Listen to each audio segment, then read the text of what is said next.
Okay, hello everybody. Welcome to Korean Atlanta Mentorship. And in this group, we're really going to emphasize the concept of leadership because I think if you have good leadership skills, you can succeed in pretty much any field, right? And in order to be a leader, you don't have to have a title of a leader. You don't have to be a CEO, manager, or whatever, like anything like that. You could be, the person in charge of making French fries. That person is a leader of the French, making sure that the French fries are done. What makes you a leader is that, or a good leader, is that whoever you're assigned to take care of, you take care of them well. And to be honest, a lot of people are terrible at it. So we're going to just have a discussion about the concept of leadership. I feel like this isn't really discussed too much within our society. It's just assumed that kind of like, hey, if you have the right degree or right connections, then you get into a leadership position. And no one talks about that. That's an actual skill, right? Leading people and helping them become their best is an actual skill that I think anybody can learn, to be honest. So here, I did a Google search on poor leadership, and it talks about how one of the things that leaders have to do well that a lot of leaders fail at is that there's a passive aggressive communication, failure to own to mistakes, not listening to concerns. So basically, you're not setting an expectation and you're bad at communicating. Like communication as a leader is like 95% of the job. And if you know how to communicate well and set expectations, then you'll be good. So let's kind of take a look at what ChatGPT says. So say, what are some simple, I know if I don't put the word simple, ChatGPT will go on and on and on. Examples and consequences for poor leadership. I'll say I think of is the right word. Leadership. Okay. No, not leadership, poor leadership.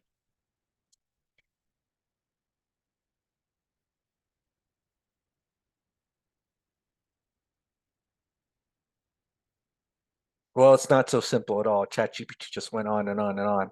But as you can see here, there's several examples. Um, the first one, as I said before, the first example of what makes a poor leader, and I think this is the most important skill is learning how to communicate, right?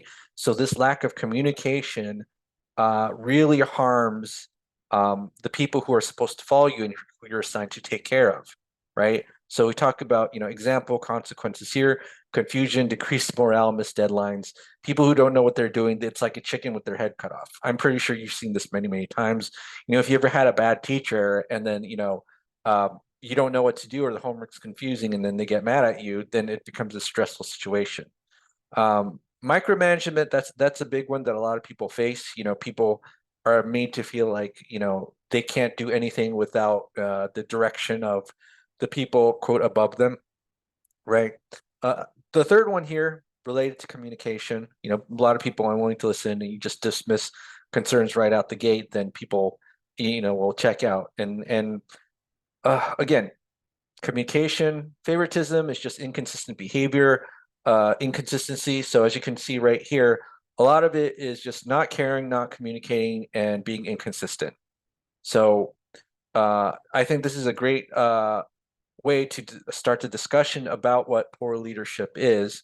Now, in my opinion, I think whenever I feel like that I started to become obsessed with the concept of leadership because I had no idea how much of an effect it would have in my life. In fact, I would say I was ignorant to the concept of it because I was under poor leadership in almost every facet of my life growing up, and I just didn't even realize it. It's like how people say, like, hey, we grew up poor, but we didn't even realize we were poor because that was just our norm, right?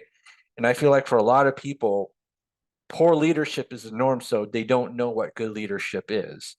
And I think I became a little bit more cognizant because I was more frustrated with the things I was experiencing. And I just decided at a certain point, if I just do the opposite of what I've experienced, maybe something good will come out of it. And so um, I know that when I work with a lot of clients have been very grateful for me. grateful for the things that I've done. They say thank you, thank you, thank you, thank you, and that's because I just do the exact opposite. And hey, if I'm in charge or assigned to take care of you, I'm going to make sure that I just do the opposite of these, and we'll be good to go. I'm going to communicate with you. I'm going to trust that you'll do your best. I'm going to listen to your ideas. I'm going to give you direction. I'm not going to, favor one person or the other. So if you just do the exact opposite of what most people do, then you'll be good, right? And here's the thing, right? A lot of people, when they have poor leadership skills, the effects of that are not so obvious. It's not like, oh, you do these things that are bad, and then 1 month later, everybody quits the job. Although that could happen, right? There's a lot of jobs out there with high turnover rates. Um, but it's usually like 3 years, 5 years, 10 years down the line. Then, your society disintegrates, your company's not growing. People are leaving your city or state because of the poor decisions you made 10 years ago. So there's kind of like a trickle down effect that happens that's just not really clear or immediate. All right. So here's some notes that I have regarding poor leadership. So I think this is a top to bottom societal problem and is everywhere, right? Um, in some places it's better than others, right? Some places definitely have better leaders than others. Like, for example, I was watching this YouTube video of the president of El Salvador talking about, like, how they're going to win the war against gang violence, and I almost teared up because I was like, wow, that's I feel so impressed by what he was saying, and he's taking action. And within 3 years, it was like the most dangerous country to one of the most safest countries. And I was just like, I was really impressed. I almost had a tear in my eye, or maybe I did, and I don't want to admit it. But there are examples of good leadership out there. It's just that in general, poor leadership is more common than good leadership, and it's a top to bottom problem, right? So um, here's the other thing too. Many times, poor leaders are also a victim of a system that embraces poor leadership. So there's a lot of people out there where it's like, oh, if I get a college degree and I work in an inner city school, I'm going to inspire them to be the best. But usually it's the system that turns you into a poor leader or poor teacher, and not you, the person itself, right? So sometimes reforming the system and the entire population's thoughts and minds is what is needed in order to embrace good ideas and have a better outcome. But a lot of times, sometimes if a leader is poor, it may be their fault, but it also may not be their fault. They can also be a victim of the system too. So this is kind of my next point, where poor leadership can be embraced by followers who are accustomed to following poor leaders and blind to good leadership and embrace bad ideas. So if you want a Herculean battle, right? If you want to put a lot of effort, try leading a group of people who have their habits set in a certain way that lead to poor outcomes. And don't think it's an easy task to be able to change that, right? A lot of times that when and I learned this from a marketing class, if you present a good idea to the wrong marketplace, that idea will fail. Usually your product and idea is good enough. It's just where you present it to that's more matters in your audience. So if you're looking for the easy route, you're going to present it to the right audience. But if you're looking for the hard route, then you're going to try to change the hearts and minds of people. So that's a very important note to take into account. All right. So here's just kind of some easy examples, in my opinion, of bad leadership in business. So the big three: lack of direct training, right? So when you ever enter a job, and this is just kind of like my frustrations, you enter a job, you have no training of what you're supposed to do, and then you're just kind of thrown out to the wolves, right? And it's amazing how so many people tolerate this, right? So many people will tolerate lack of training, and then, if they get a job that's especially prestigious, usually people who are in positions of leadership or employers for prestigious jobs know that they can get away with not training or doing, their people right, just because they're in a prestigious environment. And so a lot of people tolerate that. Same thing with lack of direction. So after you have that lack of training, you're thrown to the wolves. It's like, now what do I do? and then it becomes it's a source of frustration because where do you go? Well, how do you succeed? And that's kind of the job of a leader, just to give you that sort of sense of direction, saying, hey, if you do this, this will be your outcome, and then kind of coach you to be the best that you can be. Now, after you know what you're supposed to do, supposedly you got the training and the direction, then everything else is like a constant source of support that you're supposed to give. Everybody needs support, right? I think in this world, we kind of have a mentality where it's like, I'm just an individual, and there's no community around me, and I'm not even supposed to depend on them because I want to be a independent person. Where in reality, like, historically, humans have always lived in tribes, and the reason that they did is because they knew that we needed other people to support each other. And in a lot of businesses, it's just they hire you, they don't really train you, they don't give you direction, and if you leave, they don't care. Like, it's kind of like a recipe for disaster. But unfortunately, humans are creatures of habit, they're not creatures of reason. So if you just do these three things, or the opposite of these three things, I think you'll be able to stand out. And I know for sure that I've stood out with my clients. They always tell me that they love what I've done for them, and it's amazing how much you know they love my work, because growing up, I think because of that lack of leadership, I never heard any sort of praise for things that I've done, and nobody really took care of me. And I noticed that with other people, whether they have a lot of money or they're older than me, they loved it when I took care of them. I think for many of my clients, it was like a new sensation, like, wow, like I'm actually being taken care of and listened to, right? And I know I somewhat feel that frustration dealing with other people, because I feel like they don't have the communication skills, and I don't know if I'm going to be taken care of or not. And the only reason I guess I'm not disappointed is because I just feel like that's the norm, and I feel like bad leadership is kind of everywhere. All right. So now, some just consequences that you might feel with the bad leadership: mentally checking out, depression. I don't think it's a coincidence that there's so many TikTok trends about like anti-work. Well, there's a subreddit anti-work. You just don't do anything. There's that bed rotting trend. So I think this generation of young people probably have worse leadership than I did when I was a kid, which is kind of sad. But we see a lot of people mentally checking out, depressed. Maybe they have physical ailments, like they just can't get up because they have so much stress. Another thing that is, I think, notable is that in life, in general, you either grow or you kind of die. Like, and that's in anything. Like, if you have a city, your city pretty much grows, or the population shrinks, and it's really uncommon for a population to just kind of stable out.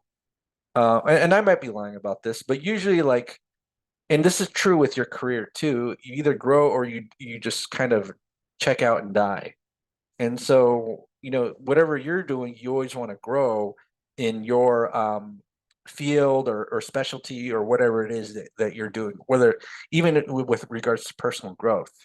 The other thing too is that, poor leadership, people don't want to work with you, right? So if you're leading employees, but you're not leading them well, then you're always going to have to work and struggle hard to get new employees. Or, if your employees that you didn't lead correctly do an awful job for clients, then the money's not going to come in, because then the clients are going to quit. So there's financial consequences to poor leadership as well, right? So I'm just going to give some examples of leadership in certain settings. So leaders emphasize certain things, and they give direction to the people that are following them, of what's important. So, for example, let's say you were the principal of a school. What would you emphasize to your students, to the parents, to the teachers, about what's important in your school? Is getting the grades more important, so getting a certain score and making sure everybody reaches that score, or is learning the material more important? Now, I'm not saying you can't do both, but there's been a lot of instances of schools where all the emphasis is on just getting a score on a test, and if the kids learn nothing, then who cares? You know, so you as a leader, you're going to set the tone for your school about what's more important, right? The grades or the learning, right? Next one, workplace. You know, what's your emphasis as leader? Are you going to help, let's say your team members, your subordinate, gain experience, give them that direction, training, make sure that they're supported at every step of the process, or are you going to do what many, or actually, are you going to do what many people do in the workplace, especially if they're managers or CEOs or whatever, interact with as little as possible as the employees and treat them like a different class of people. So this happens a lot in many workplaces where people have like these bizarre hierarchies, and then if you're not in the right hierarchy, then you don't get helped, or you don't get promoted or whatever. So what's your direction as a leader in the workplace? How are you going to help people achieve their goals, or are you just going to say, hey, we don't want anything to do with them, they're a different class of people, and that's it, right? So something to consider. In the family unit, right? So if you're in a leadership in family unit, are the people you're leading, are you forcing them to take a certain path in life that does not fit their personality, or are you unconditionally supporting them? Or actually, I didn't write that down. So unconditionally,